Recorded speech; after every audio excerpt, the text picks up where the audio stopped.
أسس الشيخ دكتور أمجد المحترم المعهد باسم ابن عباس، وأطلق تخصصا منتظما في اللغة العربية لمدة عام واحد.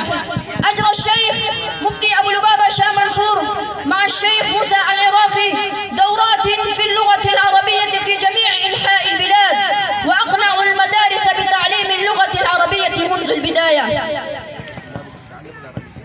بعد عام 2008 للميلاد جرت محاولة فريدة لإيجاد اللغة العربية في المدارس الإسلامية، ومسابقة الخطابة العزيمة اليوم هي نتيجة لتلك الجهود نفسها.